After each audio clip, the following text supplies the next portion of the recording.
Hello once again. This is our weekly review and our discussion about this coming week. And just similar to last week, I had re-recorded the lecture 6 or module 6 lecture, but it hasn't been sent to me. So I'm going to review those slides very briefly with you. Mostly it's just kind of to give an update. This week, I'm going to be traveling with my family. We're going to go through St. Louis, spend some time there. My daughter has a softball tournament in Lake of the Ozarks in Missouri. And then we're going to come back through the Quad Cities. Got a picture of the Sky Bridge in Davenport. So I will be gone from Wednesday through, I should be getting back home end of the day next Monday. So I will have office hours on Wednesday at 11 a.m. But no, I'll be canceling the office hours for Friday morning and for Sunday morning of this coming week. So sorry about that. If you have any questions, you can email me. I will bring my laptop with, but I can't guarantee I'm going to get back to you within 24 hours because I don't know what internet is going to be like, and I don't know what the schedule is going to look like based on the softball tournament. We've got 24 out of the 26 students this semester have already got approved topics. So congratulations. That's really awesome. I know that I'm going to be meeting with one student this week, tomorrow night, and hopefully we'll get them approved. And I just saw that the other student resubmitted, and so I'll have to. So we may actually, I would assume that this week everybody will be approved, which is awesome. That's really great. So for this coming week, the course is transitioning a little bit right now from we've been supporting each other and learning together, and now it's going to kind of become a little bit more personal for everybody, a little more introspective to really focus on your research projects and get those done because that'll be due in just a few weeks. The stats for the course are very good. The time, touch, and post pretty much stayed the same. Same with quiz and discussion scores. Assignment scores actually went up, and because I wasn't really focusing on particular aspects. I was just trying to see what you guys could find, and you guys did a very good job. So continue working on your research proposals. Right now, what you really should be doing is fortifying it by developing the literature reviewer background in support of the overarching topic, the justification, context, and scope. That should be continued to become more into focus, and you may actually need to reword your specific study questions based on what you're finding. That may happen. At the same time, you're also looking at study designs. Last week, it was more of the quantitative, experimental to ex post facto. This week, it's qualitative and some newer, more practical or participatory designs. What I want you to do is follow the KISS principle, and that is keep it simple. That is the best way to select it. Keep it very simple. Some of you may want to actually test certain things, do experimental. What I'd like to recommend is try to keep it to maybe a survey or set of interviews or set of observations, at least for this class. Makes it simpler. So where are we going to go from here on out? Again, this week, continue working on your project. Continue participating in discussion, but I understand that there probably going to be a decline as we get more introspective with our discussions. And reflection is good to do more reflecting now, personal reflection on the course and how it's affected, your practice and as you continue to develop your research proposal. I will have office hours on Wednesday, but not on Friday and Sunday. And this week's deadlines, of course, were extended to Monday instead of the normal Sunday because of the 4th of July. Next week, the chapter readings have to do with data analysis. And if you're going to pursue the 30 credit option, you'll get assistance with that. This is more of to think even further, to refine even further what you might be collecting for data and how it might be analyzed. And you just attempt to decide that. But again, keep it simple.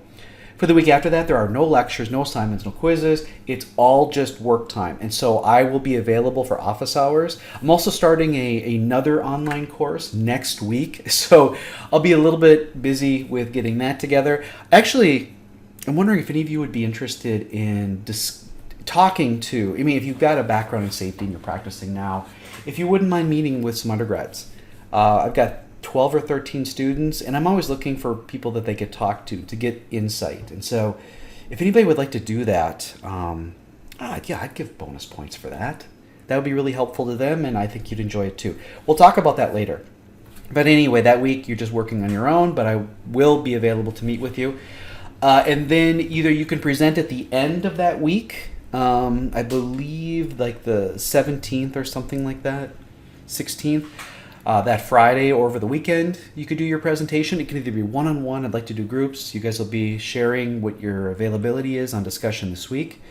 But if you don't present early, you'll have to present during the week of the 19th. I want to get all the presentations done by Friday, and I'd like everybody to get their papers in as early as possible because I have to get grades posted that following Tuesday, so that doesn't give me a lot of time to read. So that's basically the course. I mean, we're close to the end here. All right, so let me just very quickly, go over some of the main points. So there are 3 chapters. I don't expect you to memorize these word for word. The quiz tends to reflect more of the greater topic, the understanding of certain concepts, the application of certain concepts. Some people are afraid of doing non-quantitative research. I know that because my background is engineering and I tend to be around scientific researchers, they don't like to do qualitative. They feel that it lacks certain discipline, and therefore it's difficult to extrapolate findings.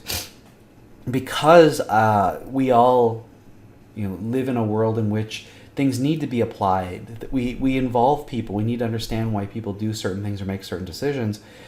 Qualitative may be our best option. And it's especially important if you've chosen to study something that doesn't have a solid foundation of research literature. There hasn't been a lot of research in it.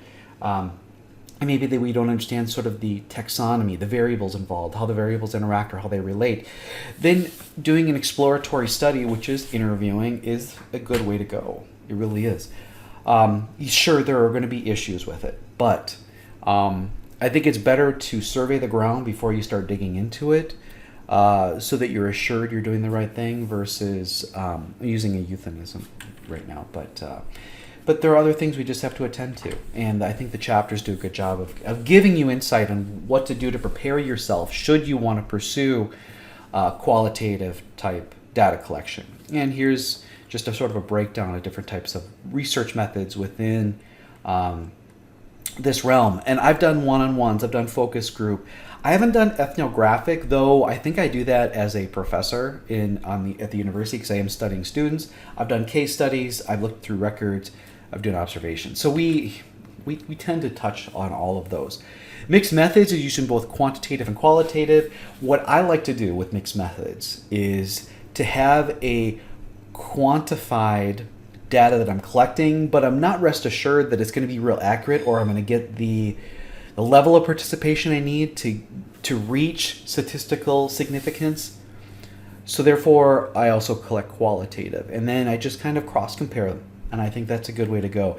Sometimes in our field, that's the best way to go, especially if we're exploratory. You may want to just collect some quantitative just to get some indication of, am I moving in the right direction? Am I asking the right questions? Are the response categories acceptable to the subjects that I want to include? New to me is this action participatory research, which I think is very much ethnographic, but you're attempting to learn and have the learners contribute to what you're trying to find out. Now, some will say that biases what the results might be, but what I think the authors are attempting to say is that there is value here. That it may actually allow us to better understand what the next step might be. That it's not the study that's going to definitively teach us something, but it's going to set up the next step. And so sometimes I think we used to call this either pilot testing, but I think now that what they're calling is action or participatory research, and I think there is value in it. And I think what they're saying is we think that as we consider our subjects more, that having them actually participate and help guide how we're going to understand what we're collecting and what it means, that we'll get to a better understanding sooner. So as I had stated, I'm going to wrap things up here. We are transitioning to more of your personal work, but still continue to, engage on the discussion board, but I can see how it's going to become a little bit more work on your own versus work together. And but I think you guys have been doing a great job. So please, share with each other, help each other out. But I do see a lot of you maybe coming directly to me or meeting in groups for these final 3 weeks. If you have any questions, reach out to me. Have a great week. Have a safe 4th of July. And so I'll see you next week.